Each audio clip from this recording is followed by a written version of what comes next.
ஓம் விக்னேஸ்வரா போற்றி, ஓம் நவக்கரனர்களை போற்றி. மகர ராசி நேர்களுக்கு வணக்கம். மகர ராசி காலப்புருஷ சக்கரத்தின் 10ஆம் இடம், சனி பகவானின் ஆட்சி வீடு. உத்திராடம் 2, 3, 4, திருவோணம் 4 பாதங்கள், அவிட்டம் 1, 2 அடங்கிய ராசி மண்டலம். நேர்களே, இந்த வீடியோ பதிவில் உங்களுக்கு ஆகஸ்ட் 21 இருந்து ஆகஸ்ட் 31 வரைக்கும் யோக நாட்கள் என்னென்னு சொல்ல போகிறேன். நட்சத்திர ரீதியாக பொதுவாக பொது ஜோடத்திலேருந்து கிரக பயிற்சி போடுறேன். அதுபோக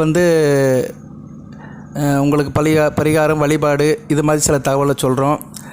எல்லா கிரகத்துக்குமே நான் பயிற்சி போடுவேன். அதாவது எல்லா கிரக பயிற்சிகளுமே உங்களுக்கு சாதக பாதங்கள் எப்படி இருக்குது அதாவது அப்டேட் பண்ணுவேன். இப்போதைக்கு உங்களுக்கு கிரக பயிற்சி எடுத்துக்கிட்டோம்னா சூரியன் தான் 8ஆம் இடத்துல இருக்கிறாரு, கொஞ்சம் சரியில்லாமல் இருக்கிறாரு. அவர் இப்போதைக்கு சுக்கிர புதன் கூட்டணியில் இருக்கிறதுனால பிரச்சனை இல்லை. 23ஆம் தேதியிலேருந்து சுக்கிர ராசிக்கு 9ஆம் இடத்துக்கு போயிடுவார். சூரியனும் புதனும் இருப்பாங்க. வக்கர புதன் கூட சூரியன் இருப்பார். கொஞ்சம் கவனமாக இருக்கணும். அதுக்கு தான் நான் இதுக்கு முன்னாடி உள்ள வீடியோவில் சூரிய மந்திரத்தை சொல்லியிருந்தேன். இந்த ஆவணி மாதம் முழுக்க நீங்கள் சூரிய மந்திரத்தை சொல்கிறது 3 நட்சத்திரத்துக்காரங்களுக்கும் நல்ல ஒரு உகந்த மருந்தாகும். அதாவது எப்படின்னா ஒரு சிறந்த வழிபாடாகும். அதை தினசரி செஞ்சுருங்க. அதுபோக ஒவ்வொரு நட்சத்திரத்துக்குமே நான் யோக நாட்கள் என்னன்னு சொல்கிறேன். அதுபோக மற்ற நாட்களில் எப்படி இருக்கணும், எந்த தெய்வத்தை வழிபடணும்னு சொல்கிறேன். வரமும் வழிபாடும். அதாவது எப்படின்னா யோக நாட்கள் இத்தனை அதையும் சொல்லிடுறேன். அன்றைக்கி உங்களுக்கு அதிர்ஷ்டம் கை கொடுக்கும், நல்லபடியாக இருக்கும், எதிர்பார்த்த காரியம் நடக்கும், வர வேண்டிய பணம் வரும். அந்த வர வேண்டிய பணம் லட்சமோ 1000மோ கோடியோ அது நீங்கள் இருக்கிற கமிட்மெண்ட்டை பொறுத்து, ஆல்ரெடி நீங்கள் இருக்கிற அமைப்பு பொறுத்து இருக்கும். சில பேருக்கு யோகமும் அடிக்கும், அதிர்ஷ்டமும் அடிக்கும். அதை பற்றி ஏற்கனவே நான் சொல்லியிருக்கிறேன். நான் சரியா நேர்களே, அந்த அதிர்ஷ்டம் யோகங்கிறது எப்படி அடிக்குங்கிறது உங்களுக்கு நான் சொல்லியிருக்கிறேன். பட்டு இது மாதிரி நாட்கள் அதுக்கு வாய்ப்பும் உண்டு, கூடுதல் வாய்ப்பு இருக்கும். அதை தான் உங்களுக்கு நான் யோக நாட்கள்னு சொல்கிறேன், ராஜயோக நாட்கள்னு சொல்கிறேன். மேக்ஸிமம் எல்லோரும் யோகம்னாலே பணத்தை தான் மையப்படுத்தி நினைக்கிறீங்க. அது பணமும் ஒரு யோகம் தான், இல்லைன்னு சொல்ல முடியாது. ஒரு மனிதனுக்கு பணமும் ஒரு முக்கியமான விஷயந்தான். பட் பணம் தான் வச்சு வாழ்க்கைன்னு கிடையாது, மற்ற வசதிகள் வாய்ப்புகளும் நமக்கு கிடைக்கும். அதனால் அதிர்ஷ்ட தினங்கள் யோக தினங்கள்னால் மற்ற உறவு முறையிலும் சரி, தொழில் வியாபாரம் மற்ற விஷயங்களும் சரி நமக்கு சாதகமான அமைப்பு கிடைக்கும். அதை நீங்கள் அப்படி எடுத்துக்கணும். சரி நேர்களே, ஒரு மனிதனுக்கு தேக ஆரோக்கியம் நல்லா இருக்கிறதே ஒரு பெரிய செல்வம் தான். நோயற்ற வாழ்வே குறைவற்ற செல்வம். இந்த வீடியோ பதிவில் மகர ராசிக்கு ஆகஸ்ட் 21 இருந்து ஆகஸ்ட் 31 வரைக்கும் 3 நட்சத்திரத்துக்கு எப்படி இருக்குன்னு பார்க்க போகிறோம். ஒவ்வொரு நட்சத்திரமாக சொல்கிறேன். நான் உத்திராடம், திருவோணம், அவிட்டம்னு சொல்கிறேன். உங்கள் நட்சத்திரம் வர்ற வரைக்கும் வெயிட் பண்ணுங்கள். இது உங்களுக்கு அன்றாடம் எப்படி இருக்குன்னு தெரிஞ்சு போயிடும். சரியா? இதை நீங்கள் நோட் பண்ணி வச்சுக்கலாம். யோக நாட்கள் எத்தனை, அதுபோல் மற்ற நாட்கள் சாதகம் எப்படி இருக்குது, சாதகம் பற்ற நிலை எப்படி இருக்குது, எந்த தெய்வத்தை வழிபடணும். ஓகே நேர்களே, நம்ம போதி ஜோதிடம் சேனலை பார்க்குறவங்களுக்கு தெரியும். நான் தொடர்ந்து எந்த வகையான வீடியோ போடுறேன், எப்படி போடுறேன், உங்களுக்கு எந்த விதமான அட்வைஸ் பண்ணுறேன், பலன்கள் சொல்கிறேன்னு எல்லாத்துக்கும் நல்லபடியாக தெரியும். நம்ம சேனலை பார்க்குறவங்களுக்கு தெரியும். பழைய வீடியோ லிங்க் இதில் போட்டு கொடுத்துருக்குறேன். அதை நீங்கள் பார்த்தாலே உங்களுக்கு at% எப்படி போயிட்டுருக்குன்னு தெரிஞ்சு போயிடும். சரியா? நான் இதுக்கு முன்னாடி போட்டிருக்கிற வீடியோவோட லிங்க் அடுத்தடுத்து பார்த்தாலே உங்களுக்கு at% உங்கள் லைஃப் எப்படி போயிட்டுருக்குன்னு தெரிஞ்சு போயிடும். ஓகே, இப்போ உத்திராட நட்சத்திரத்துக்கு எடுத்துக்கிட்டோம்னா 21ஆம் தேதி இன்றைக்கி இந்த வீடியோ இரவு தான் வரும். ஸோ 21ஆம் தேதி தவிர்த்துடலாம். இருந்த போதிலும் 21ஆம் தேதி சரியில்லை. இரவில் துர்க்கை அம்மன் தேவி கருமாரியம்மனை ஈவினிங் டைம் வழிபடுங்க. இந்த வீடியோ கிடச்ச பின்னாடி வழிபட்டுருங்க. குறிப்பாக தூங்குறதுக்கு முன்னாடி தேவி கருமாரியம்மனை நினச்சிக்கிட்டு தூங்குங்க, நல்லபடியாக இருக்கும். இன்றைக்கி அந்த அளவுக்கு நல்லா இருக்காது. உத்திராட நட்சத்திரத்துக்கு காலையில் சில பிரச்சனைகள், சில மனசங்கடமான நிகழ்வுகள், ஏதோ ஒரு சங்கடத்தில் உங்களை ஆழ்த்திருக்கும். நான் இல்லைன்னு சொல்ல மாட்டேன். ஏன்னா அந்த அமைப்பு இன்றைக்கி இருக்குது உத்திராட நட்சத்திரத்துக்கு. அதனால் 21ஆம் தேதி நல்லா இல்லை. 22ஆம் தேதி நல்லா இருக்குது. 22, 23, 24, 29, 31 இந்த 5 நாட்கள் உத்திராட நட்சத்திரத்துக்கு யோகமான நாட்களாக இருக்குது. யோகமான நாட்கள்லாம் என்னென்னா குரு பலம் உள்ள நாட்களாக இருக்கும். குரு உங்களுக்கு அன்றைக்கி மிகச்சிறப்பாக இருக்கிறார் இந்த நட்சத்திரத்துக்கு. அதனால் உங்களுக்கு நல்ல விதமாக பார்க்கப்படும். அன்றைக்கி தேதிக்கு கையில் காசு பணம் இருக்கும், தொட்ட காரியம் தொடங்கும், காரிய அனுகூலமாக இருக்கும். உங்களை சுற்றி நல்லது ஒரு தகவல் கிடைக்கும். உங்கள் உறவு முறையிலும் சரி, மற்ற விஷயத்திலும் சரி நல்லபடியாக இருக்கும். மறுபடியும் சொல்கிறேன், உத்திராட நட்சத்திரத்துக்கு யோகமுள்ள நாட்கள், ராஜயோகமுள்ள நாட்கள் 22, 23, 24, 29, ஆகஸ்ட் 31. ஓகே, அடுத்து மற்ற நாட்கள் எப்படி சார் இருக்கும் அப்படி சொல்லிடுறேன். 25ஆம் தேதி கொஞ்சம் கவனமாக இருங்க. மனம் சோர்வாக இருக்கும். சில நேரத்தில் ஞாபகம் மருதி இருக்கும். சில விஷயத்தை தேடிகிட்டு இருப்பீங்க, சில பொருளை விட்டுட்டு தேடிக்கிட்டு இருப்பீங்க. அலைச்சல் விரைச்சல் இருக்க தான் செய்யும். அதனால் அன்றைக்கி கொஞ்சம் கவனமாக இருங்க. சாமி கதைகளை படிங்க, புராண கதைகளை படிங்க, இறை நாமத்தை சொல்லுங்கள். காலையில் விநாயகர் பெருமானை கும்பிட்டு போனீங்கன்னா சிறப்பாக பார்க்கப்படுகிறது. அடுத்து 26ஆம் தேதி சிரமம் இருக்கும். சரியா, சிரமம் இருக்க தான் செய்யும், இல்லைன்னு சொல்ல முடியாது. கொஞ்சம் கவனமாக இருக்கணும். அதுபோக தீயவர்களுடைய நட்பு இருக்கும். ஆகாதவங்க கூட சேர்ந்து ஏதாவது ஒன்று செய்கிற மாதிரி இருக்கும். அன்றைக்கி தேதிக்கு ரொம்ப கவனமாக இருங்க. தேவையில்லாத பழக்க வளத்தை வச்சுக்க வேண்டாம். 26ஆம் தேதி ஆண்களாக இருந்தாலும் சரி, பெண்ணாக இருந்தாலும் சரி. சரியா, வீண் சிரமம் வீண் அலைச்சல்லாம் இருக்க தான் செய்யும். அதனால் 26ஆம் தேதி ஆகஸ்ட் 26ஆம் தேதி காலையில் ஆஞ்சநேயரை கும்பிட்டு போனீங்கன்னா ஓரளவு நல்லபடியாக நடக்கும். அடுத்து வந்து 28ஆம் தேதி கொஞ்சம் உணர்ச்சி வசப்பட்ட நிலையில் இருப்பீங்க, பதட்டமாக இருப்பீங்க, டென்ஷனாக இருப்பீங்க. இருந்த போதிலும் ஒரு முனைப்பாக இருப்பீங்க. எந்த ஒரு காரியத்தையும் முனைச்சி செய்யணும் அப்படின்னு நினைப்பீங்க. ஒரு படபடப்பு தன்மை இருக்கும். அதனால் படபடப்பு இல்லாமல் இருங்க, ஆறாமராக இருங்க. அது சொல்லுவாங்கள்ல, பதட்டமில்லாத வேலை பாதி வெற்றின்னு சொன்ன மாதிரி 28ஆம் தேதி பதட்டமில்லாமல் இருந்தீங்கன்னா உங்களுக்கு சிறப்பாக தரும். சகோதர வழியில் ஒரு ஏற்றம் இருக்கும். இருந்த போதிலும் ஆள் கொஞ்சம் இதாக தான் இருப்பீங்க, உணர்ச்சி வசப்பட்ட நிலையில் தான் இருப்பீங்க. கொஞ்சம் அதை குறைச்சிக்கோங்க. காலையில் கந்தசஷ்டி கவசம் படிங்க. அடுத்து வந்து 30ஆம் தேதியும் சில பதற்றம் இருக்க தான் செய்யும். 30ஆம் தேதியும் கவனமாக இருங்க. சில விஷயத்தில் வந்து விட்டு கொடுத்து போனீங்கன்னா நல்ல விடையாக இருக்கும். பெண்கள் விஷயத்தில் கவனமாக இருக்கணும். ஆண்கள் சரியா, வீண் செலவு வர்றதுக்கு வாய்ப்பு இருக்குது. சரியாக டயத்துக்கு சாப்பிட முடியாது. சாப்பாட்டில் ஒரு வெறுப்பு இருக்கும், அலைச்சல் இருக்கும், மனதில் வந்து ஒரு துக்கம் இருக்கும். கொஞ்சம் கவனமாக இருக்கணும். அதனால் நீங்கள் வந்து 30ஆம் தேதி காலையில் தேவி கருமாரியம்மனையோ துர்க்கை அம்மனையோ கும்பிடுங்க. நீங்கள் நினைப்பீங்க, என்னடா இவர் ராஜயோகம் உள்ள நாட்களும் போட்டு மற்றதையும் சொல்கிறாருன்னு. அதாவது ராஜயோகம் உள்ள நாட்கள்னால் எல்லா நாட்களும் ராஜயோகம் இருக்காது. மாதத்தில் ஒரு குறிப்பிட்ட நாட்கள் குருபலம் உள்ள நாட்கள் தான் ராஜயோக நாட்கள். மற்ற நாட்களில் நீங்கள் எப்படி இருக்கணும், எந்த தெய்வத்தை கும்பிடணும் அதையும் சேர்த்து சொல்கிறேன். சரியா, எல்லாத்தையும் சரிவிகிதமாக எடுத்துக்கோங்க. அடுத்து திருவோண நட்சத்திரம், சந்திரனுடைய நட்சத்திரம். சந்திரன் நல்ல நிலைமையில் தான் இருக்கிறாரு. பௌர்ணமி முடிஞ்சு இன்றைக்கி 3வது நாள் நல்ல நிலைமையில் தான் இருக்கிறாரு. அடுத்து வந்து உங்கள் ராசிக்கு அவர் 5ஆம் இடத்துக்கு போகிற வரைக்கும் ஒளிச்சந்திரனாக தான் இருப்பார். 28ஆம் தேதி வரைக்கும் நல்ல நிலைமையில் தான் இருப்பார். ஸோ திருவோண நட்சத்திரநாதன் சந்திரன் நல்ல நிலைமையில் தான் இருக்கிறாரு. இன்றைக்கி உங்கள் ராசிக்கு எத்தனாம் இடத்துல இருக்கிறாரு? 21ஆம் தேதி வந்து உங்கள் ராசிக்கு வந்து அவர் 3ஆம் இடத்துல இருக்கிறார், பூரட்டாதியில் இருக்கிறார். பரவாயில்ல, 3ல் சந்திரன் இருக்குது. ஒரு நல்ல அமைப்பு தான். தொட்ட காரியம் தொடங்கும், காரிய அனுகூலமாக தான் இருக்கும். தகப்பன வழியில் நல்ல ஒரு ஏற்றம் பார்க்கப்படுகிறது. சரி, திருவோண நட்சத்திரத்துக்கு ராஜயோகம் உள்ள நாட்கள் அப்படின்னு பார்த்தோம்னா ஆகஸ்ட் 23, 24, 25, 28 இந்த 4 நாட்கள் யோகமுள்ள நாட்களாக பார்க்கப்படுகிறது. திருவோண நட்சத்திரத்திற்கு ஆகஸ்ட் 23, 24, 25, 27, 28 இந்த நாட்கள் நல்ல விதமாக பார்க்கப்படுகிறது. 21ஆம் தேதி இன்றைக்கி வந்து மத்தியம பலன் இருக்கும். இன்றைக்கி ஓரளவு நல்ல நிலைமையில் தான் இருப்பீங்க. தொட்ட காரியம் தொடங்கும், முயற்சியிலெல்லாம் அனுகூலமாக இருக்கும். இருந்தாலும் கொஞ்சம் உஷ்ணமாக இருப்பீங்க, முன்கோபம் இருக்கும். உத்தியோகத்தில் வந்து கொஞ்சம் மேலே அதிகாரிகிட்ட போட்டி போகாமல் இருக்கும். வேலை பார்க்குற இடத்துலையும் சரி சில முட்டல் முரசல் இருக்கும். இருந்த போதிலும் பணப்பழக்கம் இருக்கும். பண விஷயத்தில் எந்த பிரச்சனையும் இல்லை. தொழில் வியாபாரம் உத்தியோகத்தில் பண விஷயம் எந்த பிரச்சனையும் இல்லை. ஓகே, இரவு தூங்கும்போது இன்றைக்கி இந்த வீடியோ வந்த பின்னாடி இரவு தூங்கும்போது சிவநாமத்தை சொல்லிட்டு தூங்குனீங்கன்னா நல்லபடியாக இருக்கும். சரி சார், அடுத்து 22ஆம் தேதி கொஞ்சம் கவனமாக இருக்கணும். சரியா, கொஞ்சம் அலைச்சல் திருச்சல் இருக்க தான் செய்யும். கொஞ்சம் டென்ஷன் பதட்டமாக தான் இருப்பீங்க. கொஞ்சம் கவனமாக இருக்கணும். தேவையில்லாத கவலை மனசில் வந்துட்டு போகும். காலையில் வந்து அம்மனை கும்பிட்டு போங்க. சரியா, காளி அம்மனையோ துர்க்கை அம்மனையோ கும்பிட்டு போங்க, நல்லபடியாக இருக்கும். அடுத்து வந்து 26ஆம் தேதி சரி 26 மனதில் ஒரு கவலை இருக்கும். சரியா, எதிர்பார்த்து நடக்காது, மனசோர்வு இருக்கும், அயற்சி இருக்கும். குடும்பத்தில் பெண்களோட சில வாக்குவாதம் இருக்கும், நல்லபடியாக பார்க்க முடியாது. சரியா, அதனால் கொஞ்சம் கவனமாக இருக்கணும். மனதை ஒருமைப்படுத்திக்கோங்க.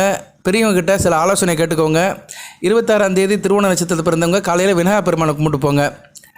அடுத்து வந்து 29ஆம் தேதி ஒரு பதட்டமாக இருப்பீங்க, டென்ஷனாக இருப்பீங்க. தான் சொல்கிறத மற்றவங்க கேட்கணும்னு ஒரு அடாமட்டாக இருப்பீங்க, பிடிவாத குணத்தோடு இருப்பீங்க. விட்டு கொடுத்து போங்க. விட்டு கொடுத்து போகிறவங்க கெட்டு போவதில்லை. 29ஆம் தேதி காலையில் முருகப்பெருமானை கும்பிட்டு போனீங்கன்னா நல்லபடியாக பார்க்கப்படுகிறது. 30ஆம் தேதி மத்தியம பலனாக இருக்கும். சரியா, நல்லபடியாக இருக்கும். இருந்தாலும் கொஞ்சம் உஷ்ணப்படுவீங்க, கோவப்படுவீங்க. தான் என்ற அகங்காரம் இருக்கும். தான் பேச்ச மற்றவங்க கேட்கணும்னு ஒரு ஏகதொக்க இதில் இருப்பீங்க. அதாவது எப்படின்னா கொஞ்சம் என்ன சொல்கிறது, அதுக்கு ஆணவமாக கூட சொல்லிக்கலாம். ஆணவம்னா வந்து பர்பஸாக இருக்க போகிறது கிடையாது. இருந்தாலும் அந்த இது இருக்கும், மனப்பான்மை இருக்கும். தான் சொல்கிறத மற்றவங்க கேட்கணும் அப்படின்னு ஒரு இதாக இருப்பீங்க, ஆணவ போக்கில் இருப்பீங்க. லீடர்ஷிப்பாக இருக்கிறவங்களுக்கு நல்லாயிருக்கும். தலைமை தாங்கிறவங்க, பொறுப்புக்குள்ள இருக்கிறவங்க, அரசியல்வாதிகள், அரசாங்கத்தில் இருக்கிறவங்க, உயர்மட்டத்தில் இருக்கிறவங்களுக்கு நல்ல ஒரு காலமாக இருக்கும். தொட்டக்காரியம் தொடங்கும், முயற்சி பலிக்கும். உடன் வேலை பார்க்குறவங்ககிட்ட அனுசரித்து போங்க. தாப்பனார்கிட்டையும் கொஞ்சம் அனுசரித்து போனீங்கன்னா நல்ல விதமாக பார்க்கப்படுகிறது. கையில் காசு பண்ணால் நல்லபடியாக இருக்கும். 30ஆம் தேதி. அடுத்து 31ஆம் தேதியும் கவனமாக தான் இருக்கணும். சரியா, 31ஆம் தேதி கவனமாக இருங்க. மன சோர்வு இருக்கும், மனதில் ஒரு பயம் இருக்கும். பொருள்கள் விஷயத்தில் கவனமாக இருங்க. பிரயாணம் பண்ணும்போது பொருள்கள் நம்ம கவனமாக பார்த்துக்கோங்க. எங்கேனாச்சும் பிரயாணம் ட்ராவல் பண்ணும்போது பஸ்ஸில் போகும்போது பொருட்களை கவனமாக பார்த்துக்கோங்க. தவறுறதுக்கு வாய்ப்பு இருக்குது. அதுபோக சில பொருட்களை வச்சுட்டு தேடிக்கிட்டு இருப்பீங்க, நல்லபடியாக பார்க்கப்படலை. அன்றைக்கி வந்து தேவி கருமாரியம்மனை காலையில் கும்பிட்டு போங்க 31ஆம் தேதி. ஓகே நேயர்களே, அடுத்து வந்து அவிட்டம். அவிட்ட நட்சத்திரத்துக்கு எப்படி சார் இருக்குது? செவ்வாய் நட்சத்திரம். செவ்வாய் நல்ல நிலமையில தாங்க இருக்கிறாரு. ராசிக்கு 5ஆம் இடத்துல குருமங்கல யோகத்தில் தான் இருக்கிறார் நட்சத்திரநாதன். அடுத்து 6ஆம் இடத்துக்கு போகிறாரு. வருகிற 26ஆம் தேதி கிருஷ்ண ஜெயந்தி அன்னைக்கு அவர் 6ஆம் இடத்துக்கு போகிறது நல்ல பலன்கள் தான். ஸோ அவிட்ட நட்சத்திரத்துக்கு ஓரளவு நல்லாயிருக்கும். அடுத்து வருகின்ற ஒரு 45 நாட்கள், சரியா? 26ஆம் தேதிக்கு மேலே, ஆகஸ்ட் 26ஆம் தேதிக்கு மேலே அவிட்ட நட்சத்திரத்துக்கு நட்சத்திரநாதன் செவ்வாய் வந்து மிதுனத்துக்கு போனாலுமே அவர் ராசிக்கு 6ஆம் இடத்துல செவ்வாய் இருக்கிறது நல்ல பலன்களை கொடுப்பாரு.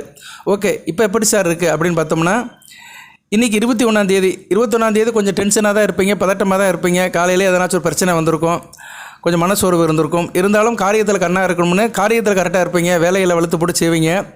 கவனமாக இருந்துக்கோங்க. காலையில் தூங்கும்போது, இரவு நைட்டில் தூங்கும்போது முருகப்பெருமானை நினச்சிக்கிட்டு தூங்குனீங்கன்னா நல்லபடியாக இருக்கும். அடுத்து உங்களுக்கு யோகமான நாட்கள் அப்படின்னு பார்த்தோம்னா 22 ஆகஸ்ட் 22, 24, 25, 26, 28, 31, சரியா? மறுபடியும் சொல்கிறேன். August 22, August 24, August 25, August 26, August 31, இந்த நாட்கள்லாம் உங்களுக்கு யோகமான நாட்களாக இருக்குது. இதில் ஆகஸ்ட் 31ஆம் தேதி கொஞ்சம் உணர்ச்சி வசப்பட்ட நிலையில் இருப்பீங்க, கொஞ்சம் கோபமாக இருப்பீங்க. அந்த கோபத்தை தவிர்த்துட்டிங்கன்னா நல்லபடியாக இருக்கும். சரி, அடுத்து மற்ற நாட்கள் எப்படி சார் அப்படின்னு பார்த்தோம்னா 27ஆம் தேதி கொஞ்சம் கவனமாக இருக்கணும். மனசோர்வு இருக்கும், மனதில் கவலை இருக்கும், கொஞ்சம் என்ன சொல்கிறது, மற்றவங்ககிட்ட கொஞ்சம் போட்டி பொறாமையோடு இருப்பீங்க. செயல்பாடில் சில சிக்கல்கள் இருக்க தான் செய்யும். காலையில் விநாயகர் பெருமானை கும்பிட்டு போயிருங்க. இதெல்லாம் நீங்கள் ஒரு நோட் புக்கில் எழுதி வச்சுக்கலாம். ஒவ்வொரு நட்சத்திரத்துக்காரங்களும் நல்ல நாளை விட்டுட்டு மற்ற நாட்களில் நமக்கு எந்த தெய்வத்தை வழிபடணும் அதை நோட் புக்கில் குறித்து வச்சுக்கிட்டிங்கன்னா உங்களுக்கு நல்லதாக இருக்கும். ஏன்னா அன்னைக்கு அந்த தெய்வத்தை கும்பிட்டுட்டோம்னா அந்த தெய்வத்தை ஒரு 5 நிமிஷம், இப்போ வந்து அவிட்ட நட்சத்திரத்துக்கு 27ஆம் தேதி விநாயகர் கும்பிட்டுன்னு சொல்லியிருக்கிறேன். 27ஆம் தேதி காலையில் நீங்கள் காலை கடனை முடிச்சுட்டு ஸ்நானம் பண்ணிவிட்டு பூஜை ரூமில் ஒரு 5 நிமிஷம் விநாயகர் பெருமானை கும்பிட்டிங்கன்னா நல்லபடியாக இருக்கும். கணபதி காயத்ரி மந்திரத்தை சொல்லிட்டு, இல்லைன்னா விநாயகா போற்றி, ஓம் விநாயகா போற்றி, விக்னேஸ்வரா போற்றின்னு ஒரு 21 தடவை ஒரு 5 நிமிஷம் கும்பிடுங்க. ஒரு 5 நிமிஷம் ஒதுக்குங்க. 5 நிமிஷம் பூஜை அறையில் நின்று அவர் கும்பிட்டுட்டிங்கன்னா நல்லபடியாக இருக்கும். எல்லா தெய்வத்தையும் கும்பிடுங்க. இருந்தாலும் பர்டிகுலராக அன்றைக்கி தேதிக்கு அந்த விநாயகர் பெருமானை கும்பிட்டிங்கன்னா அப்படி நிச்சயத்துக்காரங்களுக்கு இந்த 27ஆம் தேதி நல்ல விதமாக பார்க்கப்படும். சரியா? வினை தீரும், பிரச்சனை இல்லாமல் இருக்கும். லாபம் கிடைக்கதோ இல்லையோ பிரச்சனை இல்லாமல் அன்றைக்கி பொழுது போகும். அதுக்காக தான் உங்களுக்கு நான் வந்து யோகா நாட்களையும் சொல்கிறேன். மற்ற நாட்களில் எப்படி இருக்கும் சில வரிகள் சொல்லிவிட்டு அன்றைக்கி உண்டான தெய்வ வழிபாடையும் சொல்கிறேன். நல்லபடியாக எடுத்துக்கோங்க. ஏன்னா நாள்கள் பார்க்குறவங்களுக்கு கோள்கள் ஒன்றும் செய்யாது. அன்னைக்கு நாள்களை பார்த்துட்டு நமக்கு ஓரளவு இருந்துட்டோம்னா நமக்கு பிரச்சனை வராது. தலைக்கு வருது, தலைப்பானோட போயிடும். எது வந்தாலும் அப்படி ஒதுங்கி போயிடும். சரியா? இதெல்லாம் ஜோதிடத்தில் ஒரு சூட்சுமம்.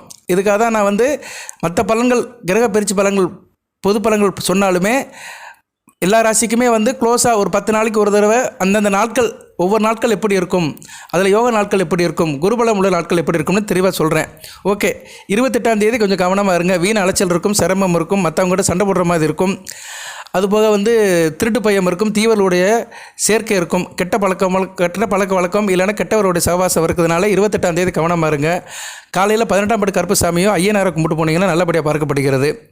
அதுக்கடுத்து 30ஆம் தேதியும் கொஞ்சம் கவனமாக இருக்கணும். சரியா? கொஞ்சம் பதட்டமாக இருப்பீங்க, டென்ஷனாக இருப்பீங்க, காரிய அனுகூலம் இருக்காது, ஆத்திரப்பட்டு அனைத்தையும் இழக்கிற மாதிரி இருக்கும். ஆத்திரக்காரனுக்கு புத்தி மட்டும் சொன்ன மாதிரி 30ஆம் தேதி கொஞ்சம் ஆத்திரப்பட்டு உணர்ச்சிப்பட்ட நிலையில் இருப்பீங்க. எல்லா காரியத்தையும் என்னால் முடியும் அப்படின்ற ஒரு ஆணவ போக்கு இருக்கும். கொஞ்சம் கவனமாக இருக்கணும். தன்னையும் பிறரை போல் நினைக்கணும். சரியா? தான் சொல்கிறதா சட்டம், தான் சொல்கிறதா மற்றவங்க கேட்கணும்னு நினைக்கக்கூடாது. மற்றவங்களை அனுசரித்து போனீங்கன்னா நல்ல விதமாக பார்க்கப்படுகிறது. காலையில் கந்தச கவசம் படிச்சுட்டு போங்க 30ஆம் தேதி.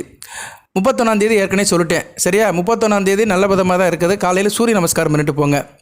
ஓகே நேயர்களே, மகர ராசியில் ஆகஸ்ட் 21லேருந்து ஆகஸ்ட் 31 வரைக்கும் 3 நட்சத்திரத்துக்குமே யோகமான நாட்களும் மற்ற நாட்களில் உள்ள வழிபாடும் சொல்லியிருக்கிறேன். மற்ற நாட்களில் எப்படி இருக்கணும் அதே சில வரிகள் சொல்லியிருக்கிறேன். இன்னும் கொஞ்சம் கூடுதலாக சொல்லலாம், அது வீடியோ லென்த் அதிகமாயிரும். ஏன்னா 3 நட்சத்திரத்துக்காரங்களும் கேட்கணும். அதனால தான் உங்களுக்கு ஷார்ட் ஃபார்மில் சொல்லியிருக்கிறேன். நல்லது என்ன, கெட்டது என்ன, ரெண்டையும் அப்படி அடுத்தடுத்து சொல்லியிருக்கிறேன். இதை ஒரு நல்ல விதமாக எடுத்துக்கோங்க.